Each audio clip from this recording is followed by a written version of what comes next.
পুরনো চায়ের কাপে হারপিক দিয়ে এই টিপসটি শিখে রাখুন, কাজে দিবে, সারা জীবনের সংসার খরচ বাঁচাতে দিবে। আপনি কল্পনাও করতে পারবেন না শুধুমাত্র পুরনো কাপের ভিতরে একটুখানি হারপিক নিয়ে কি হতে পারে।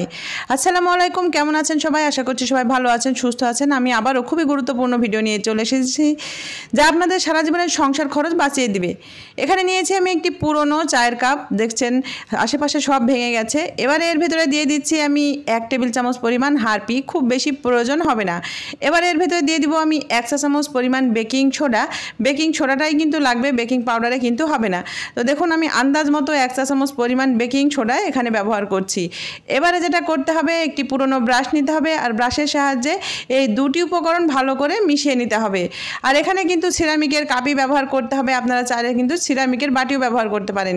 এবারে দুটো উপকরণ ভালো করে মিশিয়ে নিচ্ছি। দেখুন কাপ কিন্তু ভর্তি হয়ে গেছে, আর কেমন রিয়াকশনের সৃষ্টি হচ্ছে সেটা আপনারা দেখেই বুঝতে পারছেন।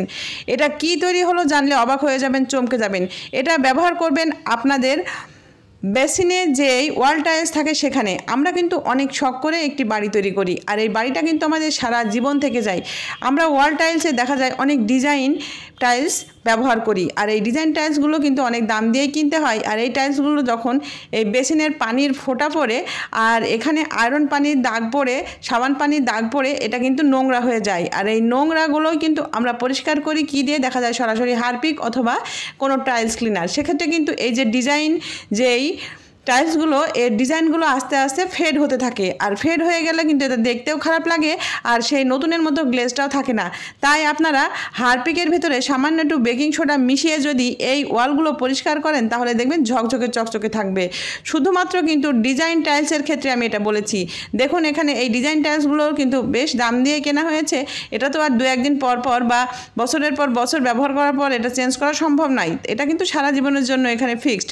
তাই আপনারা এইভাবে এইটা যদি ব্যবহার করার পরে একটি সফট কোনো কাপড় দিয়ে একটু ঘষে নেন, দেখবেন সহজেই এখানকার জমে থাকা আয়রনের দাগ, পানির ফোঁটা বা এখানে যে সাবান পানির ফোঁটা পড়ে সবগুলো কিন্তু উঠে যাবে।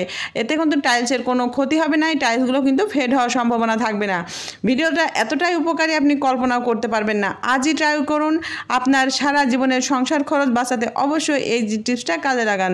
তো দেখুন এভাবে আমি পুরো ওয়ালটা পরিষ্কার করে নিয়েছি। আপনারা কিন্তু কিচেনের যেই সিঙ্কের আশেপাশে টাইলসটা থাকে সেখানে পরিষ্কার করতে পারেন।